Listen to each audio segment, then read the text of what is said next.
Hello guys, welcome back to my YouTube channel.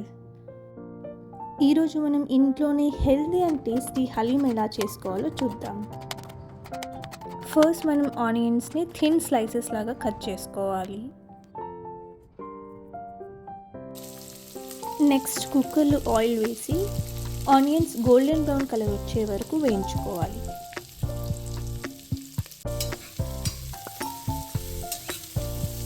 Onions మాడిపోకుండా ఇలా కలుపుతూ ఉండాలి.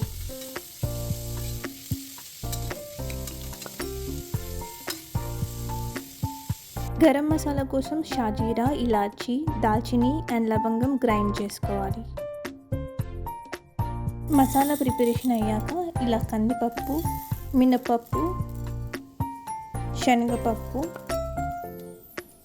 ఓట్స్, బాదాం అండ్ మిరియాలు, గోధుమ రవ్వ కూడా వేసుకొని కొంచెం కోర్స్గా గ్రైండ్ చేసుకోవాలి. ఇలా మెత్తగా అవ్వకుండా కోర్స్గా ఉండేలాగా చూసుకోవాలి. ఇలా ఆనియన్స్ గోల్డెన్ బ్రౌన్ కలర్ వచ్చాక కొంచెం అల్లం వెల్లుల్లి పేస్ట్ యాడ్ చేసుకోవాలి. నెక్స్ట్ ఇలా చికెన్ని నీట్గా వాష్ చేసుకొని యాడ్ చేసుకోవాలి. ఇలా కలుపుకొని తరువాత తగినంత వాటర్ యాడ్ చేసుకోవాలి. ఇప్పుడు మనం గ్రైండ్ చేసుకున్న పప్పుల పౌడర్ వేసుకొని మంచిగా కలుపుకోవాలి. నెక్స్ట్ పుదీనా, పచ్చిమిర్చి అండ్ తగినంత ఉప్పు వేసుకొని కలుపుకోవాలి. ఇప్పుడు కొంచెం కొత్తిమీర అండ్ మసాలా యాడ్ చేసేసుకొని క్లోజ్ చేసుకోవడం.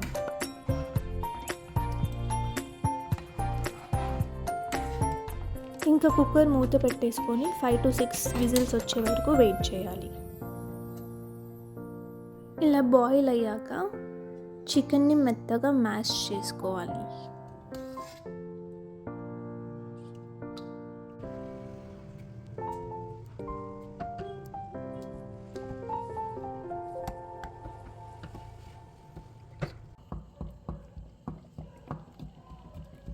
హలీం మొత్తం ప్రాసెస్లో టఫెస్ట్ పార్ట్ ఏదైనా ఉంది అంటే అది చికెన్ని మ్యాష్ చేయడమే.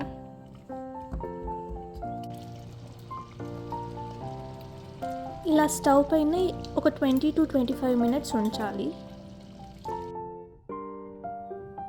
ఇంకా లాస్ట్లో కొంచెం కొత్తిమీర అండ్ ఫ్రైడ్ డ్రై ఫ్రూట్స్ వేసుకొని సర్వ్ చేసుకోవడమే. ఇలా సీజన్లోనే కాకుండా ఆఫ్ సీజన్లో కూడా ఇంట్లోనే హెల్దీ అండ్ టేస్టీ హలీం చేసుకోవచ్చండి. మీకు సేమ్ బయట కొనుక్కొని తిన్న టేస్ట్ లానే వస్తుంది. మీరు కూడా ఈ రెసిపీ ట్రై చేసి ఎలా ఉందో కింద కమెంట్స్లో చెప్పండి. వీడియో నచ్చితే please like, share and subscribe. Thanks for watching.